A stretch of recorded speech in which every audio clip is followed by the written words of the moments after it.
বিসমিল্লাহির রহমানির রহিম। ইন্টারনেট মাদ্রাসায় সকলকে স্বাগতম। আজ আমরা শিশু কিশোরদের সামনে গুরুজনদের কথাবার্তা ও আচরণ প্রসঙ্গে কিছু গুরুত্বপূর্ণ কথা শুনব।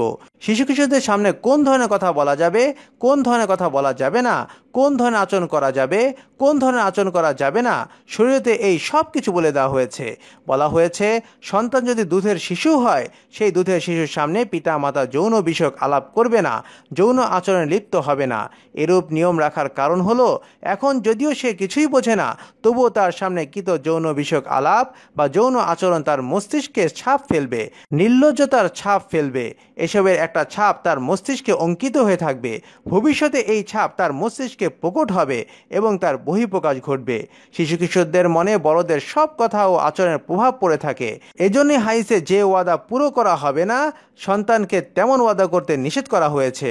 হযরত আব্দুল্লাহ ইবনে মাসউদ রাদিয়াল্লাহু তাআলা আনহু কর্তৃক বর্ণিত একটি দীর্ঘ রিওয়ায়াতের একাংশে এসেছে, রাসূল করিম সাল্লাল্লাহু আলাইহি সাল্লাম ইরশাদ করেছেন, ওয়ালা ইয়াইদির রাজুলু সাবিয়াহু সুম্মা লা ইয়াফি লাহু, রাহু ইবনে মাজাহ। অর্থাৎ মানুষ তার সন্তানকে ওয়াদা দিবে, পরে তা পূর্ণ করবে না, এমন যেন না হয়। ইবনে মাজাহ শরীফ। অনেকেই সন্তানকে ভুলানোর জন্য তথা অন্যদিকে আকৃষ্ট করে শান্ত করার জন্য বলে থাকে, তোমাকে এই কিনে দেব, ওখানে নিয়ে যাব ইত্যাদি, কিন্তু বাস্তবে নিয়ত হলো আদৌ তা করবে না। এই হাদিসে এরূপ ওয়াদা করতে নিষেধ করা হয়েছে, কারণ এটাও মিথ্যার শামিল। এতে ওই সন্তান প্রতারণা করা শিখবে, ওয়াদা খেলাপ করা শিখবে। মিথ্যা বলা মহাপাপ। শিশু কিশোরদের সামনে মিথ্যা কথা বলবো না, তাহলে তারাও এ মহাপাপ শিক্ষা করবে। শিশু কিশোররা মিথ্যা কথা বললে তাদের সাবধান সতর্ক করতে হবে, তাদেরকে বাধা দিতে হবে, তাদের বোঝাতে হবে মিথ্যা বলা অন্যায়, তাহলে তারা মিথ্যাকে অন্যায় বুঝতে শিখবে।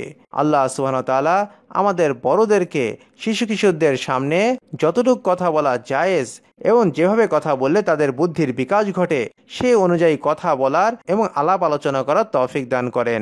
ওমা আলাইনা ইল্লাল বালাগ। আসসালামু আলাইকুম ওয়া রাহমাতুল্লাহি ওয়া বারাকাতুহু।